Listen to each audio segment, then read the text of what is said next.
నమస్తే ఎవ్రీవన్. ఈరోజు మనం బెండకాయ చేద్దాం. ఇదేంటంటే గుత్తి బెండకాయలాగా, గుత్తి వంకాయలాగా గుత్తి బెండకాయ అనమాట.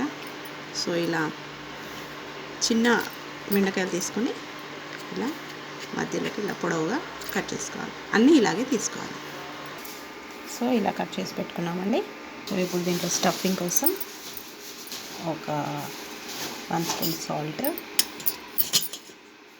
1.5 స్పూన్ కారం, అండ్ ఒక 1/2 స్పూన్ పసుపు, అండ్ ఒక 1/2 స్పూన్ ధనియా గరం మసాలా పౌడర్, ఒక 1/2 స్పూన్ అల్లం వెల్లుల్లి పేస్ట్.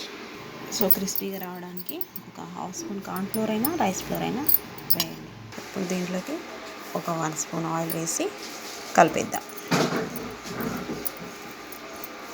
ఇప్పుడే సాల్ట్ కారం అన్నీ చెక్ చేసుకొని బెండకాయలో పూడ్చేద్దాం. సో అన్నీ ఇలా స్టఫ్ చేసి పెట్టుకున్నామండి.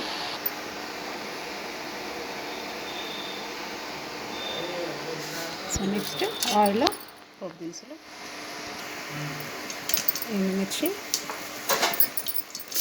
వెల్లుల్లి, అది మాడిపోతాం. బెండకాయ యాడ్ చేయాలండి.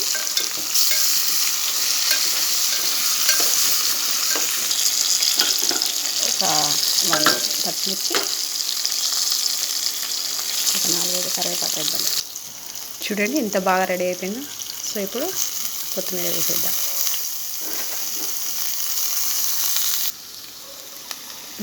Super curry ready. Thank you.